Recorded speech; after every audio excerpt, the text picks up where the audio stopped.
Son las 9:12 de la mañana, las 8:12 en Canarias. Cayo Lara, buenos días. Buenos días. ¿Está aliviado desde que anunció que no volverá a concurrir a las generales como candidato a la Moncloa? Yo lo noto más suelto. Bueno, yo creo que sí, ya no voy a concurrir a ser candidato a la presidencia del gobierno, primero en las primarias dentro de la organización, pues de alguna manera también me sitúa más en la función que estoy desarrollando, que es de coordinador de Izquierda Unida, y sí, de verdad has acertado plenamente, he sentido una especie de liberación, ¿no? Porque además creo que hemos dado un mensaje también importante a la sociedad, más allá de otras razones, ¿no?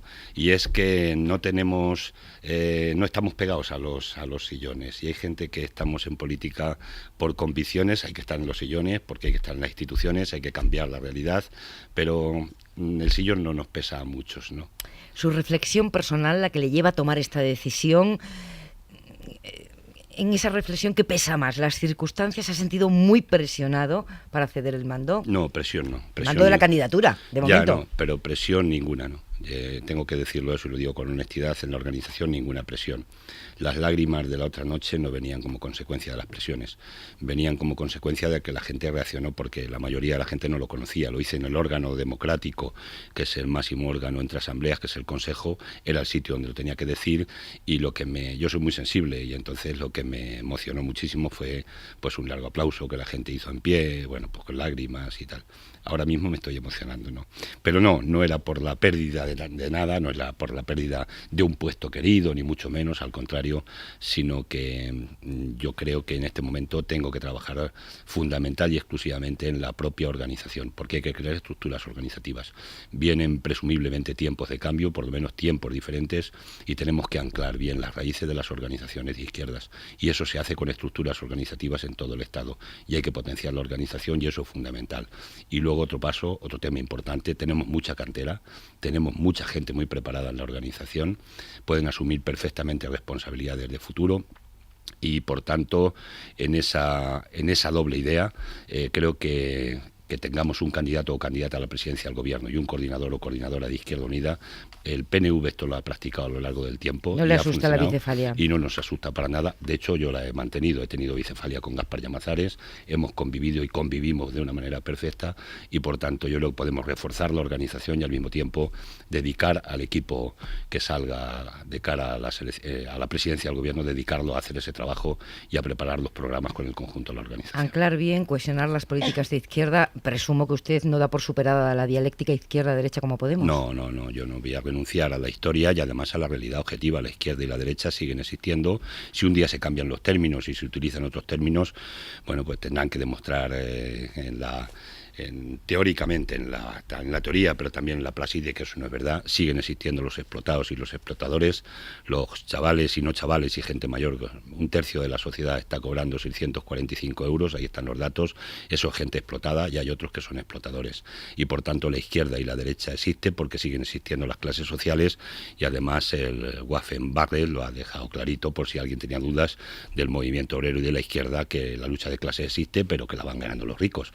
En fin, la izquierda y la derecha está ahí, y nosotros no vamos a vestirnos con ningún tipo de vestido para decirle a la gente un mensaje transversal, y todo eso no lo vamos a hacer. Vamos a seguir defendiendo los principios de la izquierda, y quien nos quiera votar que nos vote, y quien quiera estar con nosotros que esté, y quien no lo considere pues es su decisión, porque el voto es libre de cada ciudadano y ciudadana, por fortuna.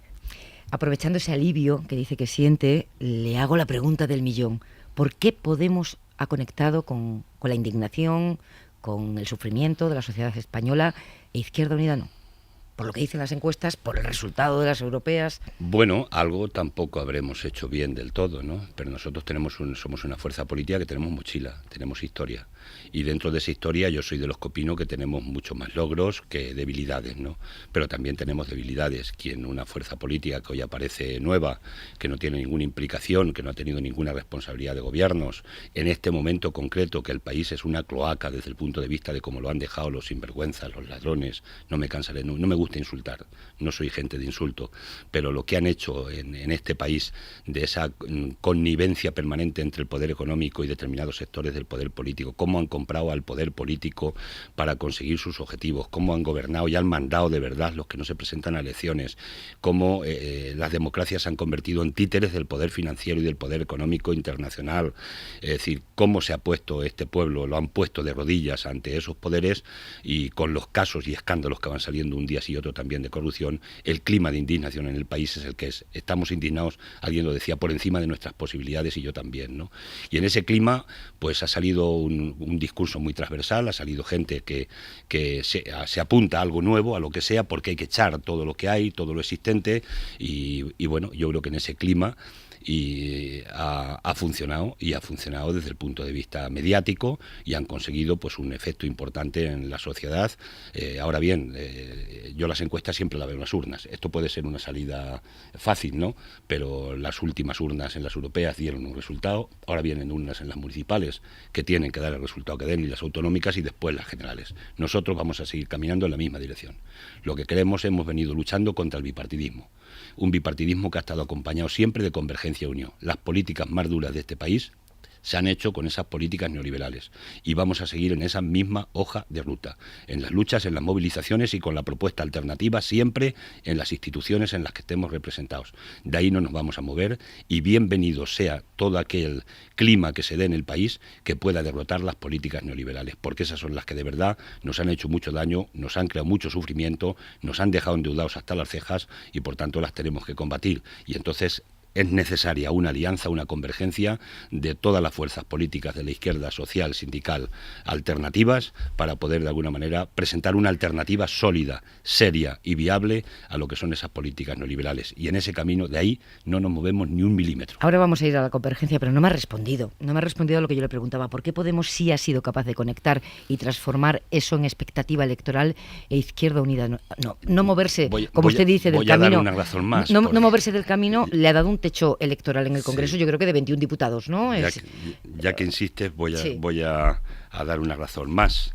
Hemos estado echando cuentas, y a mí no me gusta decir esto, no quiero darle tampoco publicidad a nadie, eso ya sabes que es una técnica que se conoce perfectamente, y quienes trabajáis en los medios de comunicación lo conocéis perfectamente, pero yo estoy echando cuentas, y alguna fuerza política en un mes ha tenido más medios de comunicación que yo en toda mi vida. ¿Y cree de verdad que eso explica? He dicho que yo en toda mi vida. ¿Pero cree que yo eso explica de verdad? Yo estuve 8 años de coordinador en Castilla-La Mancha y no me hicieron ni una entrevista en la televisión pública de Castilla-La Mancha. Ni una entrevista. Y me estuve junto con otra gente, con el alcalde de Seseña, partiendo la cara todos los días contra la corrupción, contra el pocero, los que apoyaban al pocero, y no me dieron ni una sola entrevista en 8 años. Entonces, eso ayuda. Todo el mundo sabe. Ayuda, pero explica, señor Cayo Lara. Ayuda. Pero explica. Ayuda porque la vecina de enfrente de mi casa, si no ve un señor o una señora en la televisión que le cuenta un mensaje determinado, pues seguramente va a tener muchas dificultades para poderlo entender. Y entonces, si a ti te ven, pues de vez en cuando, pues una pasadita, tu gente, curiosamente, yo estoy viendo las propuestas nuestras de Izquierda Unida encima de la mesa. Ahora estoy orgulloso de eso. Eso es hegemonía. Yo estoy viendo debates sobre las propuestas que venimos haciendo desde tiempo inmemorial. Yo estoy viendo ya cuestionamientos de Maastricht. Yo estoy viendo lo de las 35 horas. Y me emociona ver esas propuestas, y lo digo con sinceridad. Es que yo, siendo alcalde de mi pueblo, apliqué las 35 horas.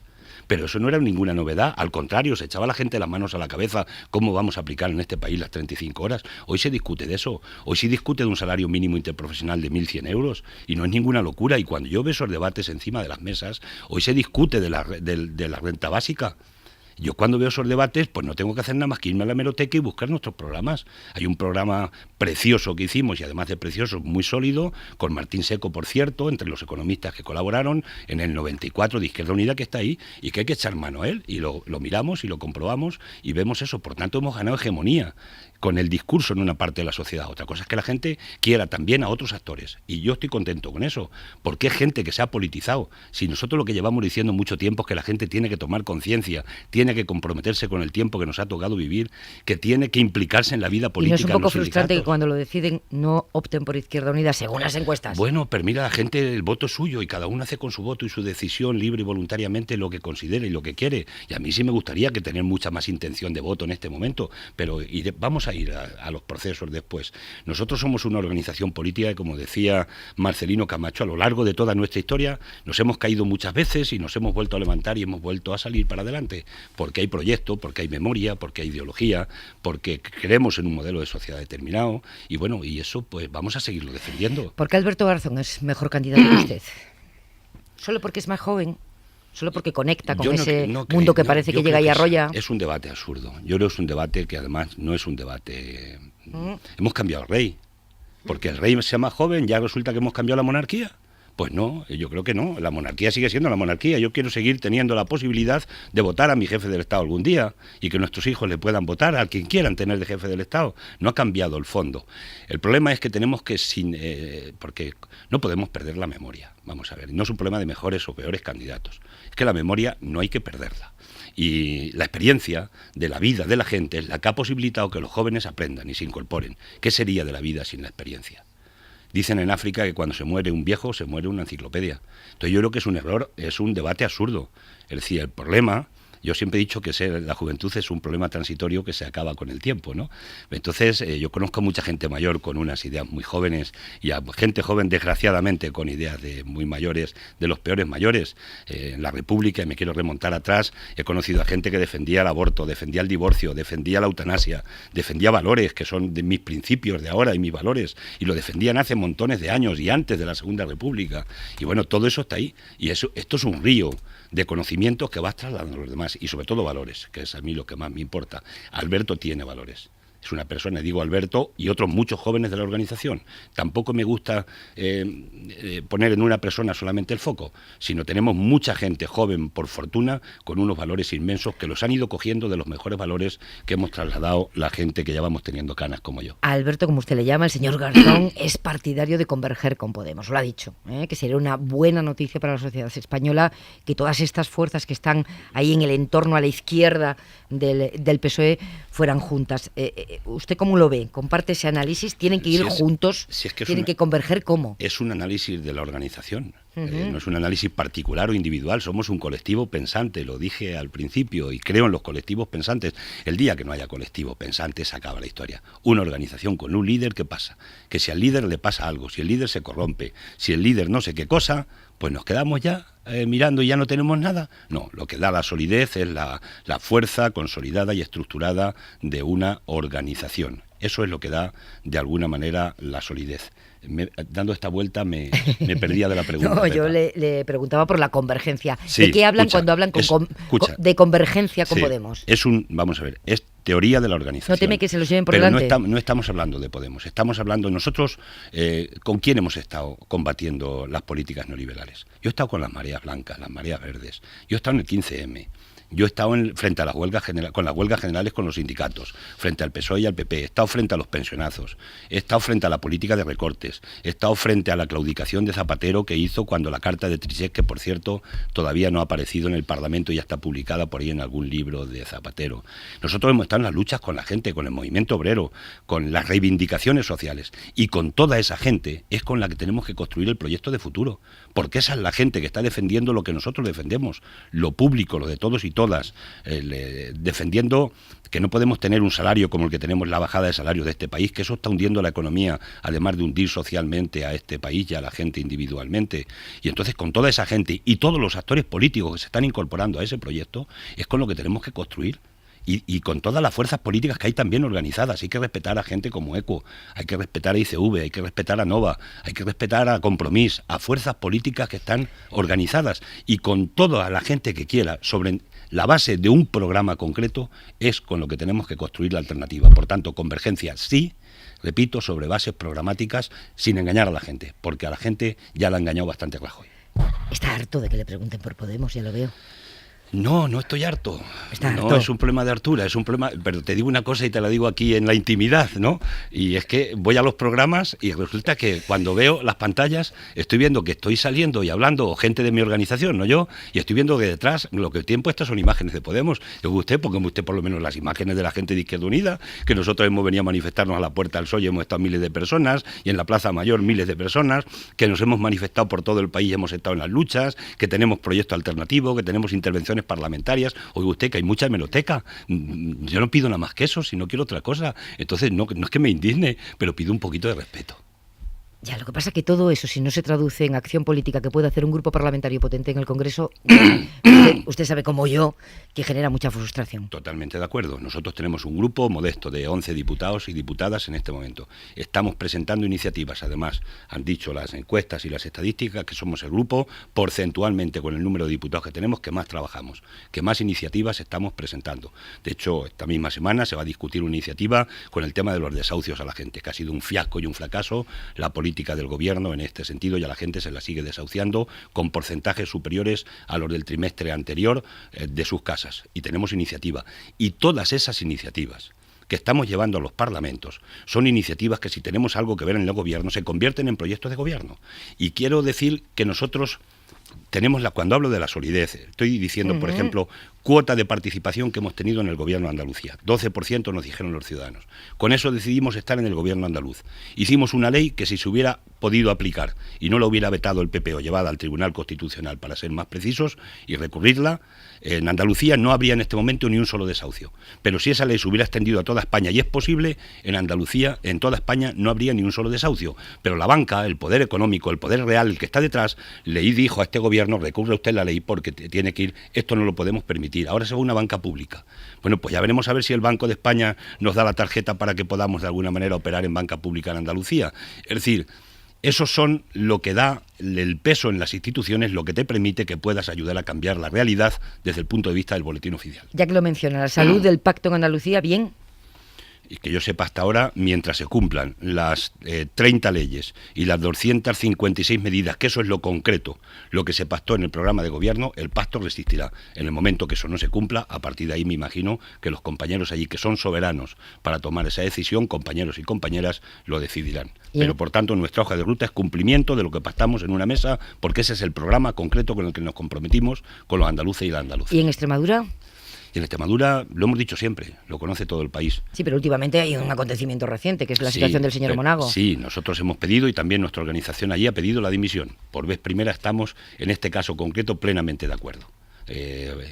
Monago se tenía que haber marchado ya por un poco de dignidad y de ética. Y lo que nosotros le hemos pedido es que debería convocar elecciones anticipadas y que sea ya otro gobierno el que vaya a las elecciones siguientes que tenemos que tener en las elecciones de mayo, el régimen común de comunidades autónomas. Por tanto, esa es nuestra posición concreta, y además me parece que es la posición que justamente quiere este país, porque no se puede seguir permitiendo que al cargo público se venga la gente a favorecerse y no a servir al conjunto de ciudadanos. Por cierto, ya que hablamos por comunidades en Madrid, ¿qué pasa con eso de los infiltrados? ¿De qué hablan? ¿Infiltrados? ¿De qué? ¿Para qué? ¿Para conseguir qué objetivo? No lo sé, yo no entro en ese tema. Yo lo que planteo es que haya lealtad. Cuando hacemos unas primarias... Le recuerdo a los oyentes, por si no están al corriente de esta historia, que han denunciado que había infiltrados que podrían votar en las primarias. Yo quiero decir lo que yo opino y lo que opina la Dirección Federal sobre cualquier proceso de primarias. Se tiene que dar con plena lealtad, porque lo estamos haciendo entre compañeros y compañeras. Y entre compañeros y compañeras tenemos que actuar con plena lealtad, para que de verdad la gente que quiera la mayoría sea la gente que vaya a las instituciones. Eso es la posición que tenemos federal, y cualquier otra posición en ese sentido no cuenta con nuestra bendición, porque creo que la honestidad hay que aplicarla en cada día de nuestra vida interior para que después la podamos llevar a la vida exterior en las instituciones. ¿Y qué ocurrirá con la exigencia de responsabilidades políticas en Madrid en relación con el tema de las tarjetas opacas? A comienzos de mes ustedes exigieron responsabilidades, la Federación de Madrid se resistía. Quiero poner esto en valor. No voy a poner en valor a los sinvergüenzas, porque un sinvergüenza no se le puede poner en valor. A un sinvergüenza hay que echarlo de la vida pública española. ¿De acuerdo? Porque es gente que ha traicionado unos principios y ha traicionado a mucha gente que está luchando mucho, con muchos valores, con mucha generosidad y con mucho altruismo. Por tanto, a partir de ahí, pero quiero decir a continuación que esta fuerza política es la única que está pidiendo responsabilidades políticas, es decir, no a los señores que metieron la mano en la caja, sino a los que eligieron a los señores que metieron la mano en la caja, y que es gente que no tiene ninguna mancha. Si pero ustedes la piden, digo, si van a conseguir que... No solo que se haya pedido, es que ya suman. La Dirección de Madrid ya lo decidió, con una persona pidió, y eso no lo ha pedido ni el PSOE, ni el PP, ni ninguna otra fuerza política que yo conozca. Pero es que seguimos más, es que tenemos una comisión de transparencia que sigue investigando el asunto por si hubiera más responsabilidades políticas. Y en ese sentido quiero hacer también un canto a la ética. Billy Meyer era nuestro parlamentario europeo. y se habló de un fondo privado de pensiones que estaba en Luxemburgo, por cierto, en ese país donde el primer ministro 20 años estuvo negociando con las multinacionales para que no pagaran impuestos en sus países, el señor Juncker, que hoy, bueno, pues se viste de blanco de presidente de la Comisión, ¿no? Una moción de censura tiene presentada hoy en ese sentido.